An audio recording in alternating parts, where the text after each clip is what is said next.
नमस्कार, C news Bharat में आप सभी का स्वागत है। वक्त हो चुका है महाराष्ट्र बुलेटिन का। तो इस बुलेटिन में हम बात करेंगे कल्याण की, जहां विधायक विश्वनाथ भोयर ने महाविकास अघाड़ी पर बोला हमला। साथ ही चर्चा होगी पुणे की, जहां नवरात्रि के पर्व पर एकनाथ शिंदे ने एकवीरा देवी का किया दर्शन। इन तमाम खबरों पर करेंगे विस्तार से चर्चा। खबर कल्याण से है, जहां लड़की बहन योजना अभियान की कल्याण में जोरदार शुरुआत हो चुकी है। प्रदेश में मेरी जो बहनें मजदूरी करके अपने परिवार का भरण पोषण करती हैं, उनके लिए 1,500 रुपये बहुत बड़ी रकम है। करोड़ों का घोटाला करने वालों को 1,500 रुपये कीमत क्या पता होगी। ऐसे शब्दों में कल्याण पश्चिम के विधायक विश्वनाथ भोयर ने मुख्यमंत्री लड़की बहन योजना का विरोध करने वाले महाविकास अघाड़ी के नेताओं पर हमला बोला। वह कल्याण पश्चिम में शिवसेना की उम्बाड़े कोलावली डिविजनल शाखा द्वारा आयोजित लड़की बहन संपर्क अभियान कार्यक्रम में बोल रहे थे। इस कार्यक्रम में मुख्यमंत्री लड़की बहन योजना की सैकड़ों लाभार्थी महिलाएं उपस्थित थी।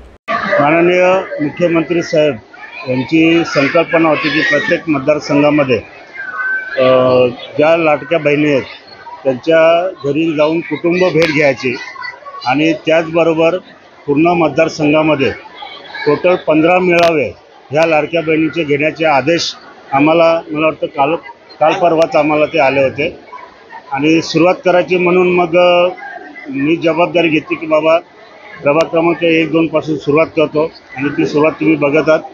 अति उत्साहाने महिला इथे जमा झालेल्या आहेत आणि त्या महिलांना साहेबांचं एक वचन होतं, साहेबांचे जे शब्द होते, जी साक्ष होती ती त्यांना सांगायची होती आम्हाला की ही योजना जी आहे ही कधीच बंद पडणार नाही।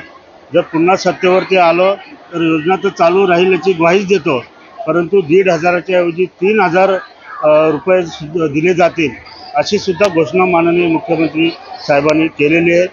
त्याचबरोबर ज्या इतर गोष्टी हे आहेत, योजना आहेत, त्या योजनांची माहितीसुद्धा याच्यामार्फत द्यायची ज्या महाराष्ट्र शासनाकडनं चालू आहेत आणि अशा पद्धतीने काँग्रेसने जे किंवा महाविकास आघाडीने जे विधान केलेलं आहे की आम्ही जर सत्तेवर आलो तर ही योजना बंद करू, त्याला मुख्यमंत्री साहेब यांनी चोख प्रत्युत्तर दिलेलं आहे की माझ्या लाडक्या बहिणीच्या मतांच्याद्वारे आम्ही पुन्हा मुख्यमंत्री बनवू आणि ही योजना चालू ठेवू अशी घोषणा त्यांनी केलेली आहे।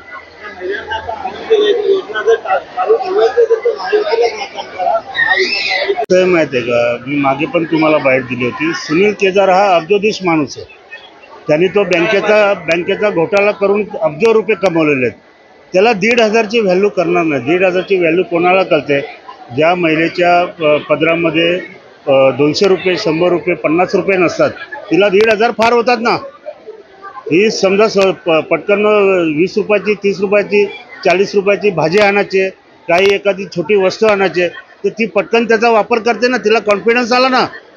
महिलेला आर्थिक हे दिल्यामुळे तिचा कॉन्फिडन्स वाढलेला आहे आणि त्या पद्धतीने आता ते महिला एकदम खुश आहेत। तुम्ही बघत असाल जिकडे तिकडे साहेब जाते, तिकडे महिला मोठ्या प्रमाणात जमा होतात।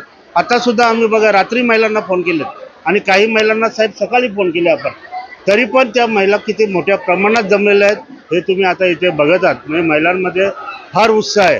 त्यामुळे त्या सुनील केदारला 1,500ची कल्पना नाही, परंतु आपल्या गरीब महिलांना त्याची पूर्ण कल्पना आहे।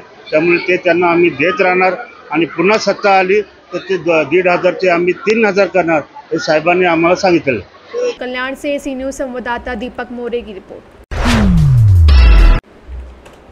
खबर पुणे से है, जहां नवरात्रि के पावन पर्व पर मुख्यमंत्री एकनाथ शिंदे ने आज माता एकवीरा देवी के दर्शन लिए। इस समय मुख्यमंत्री के हाथों माता एकवीरा देवी मंदिर का सुशोभीकरण और परिसर के विकास कामों का शुभारंभ किया गया। इसके लिए राज्य शासन द्वारा 39 करोड़ रुपए का प्रावधान किया गया है। मुख्यमंत्री एकनाथ शिंदे ने कहा, माता एकवीरा देवी मंदिर और परिसर का विकास कामों का शुभारंभ मेरे हाथों हुआ, इसकी मुझे बहुत खुशी है। जल्द ही भक्तों की सुविधा के लिए रोपवे का और कार्ले फाटा पर उड़ान पुल का निर्माण किया जाएगा। इस समय खासदार श्रीरंग बाड़े, सुरेश महात्रे, विभागीय आयुक्त डॉक्टर चंद्रकांत पुलकुड़वार, जिलाधिकारी डॉक्टर सुहास दिवसे, माता एकवीरा देवी देवस्थान के अध्यक्ष दीपक हुलावले उपस्थित थे। पुणे से सी न्यूज़ संवाददाता विपुल साठे की रिपोर्ट। फिलहाल न्यूज़ बुलेटिन में बस इतना ही। देश दुनिया की तमाम खबरों की जानकारी के लिए आप देखते रहिए सी न्यूज़ भारत। हर खबर आपके साथ, आपके हाथ।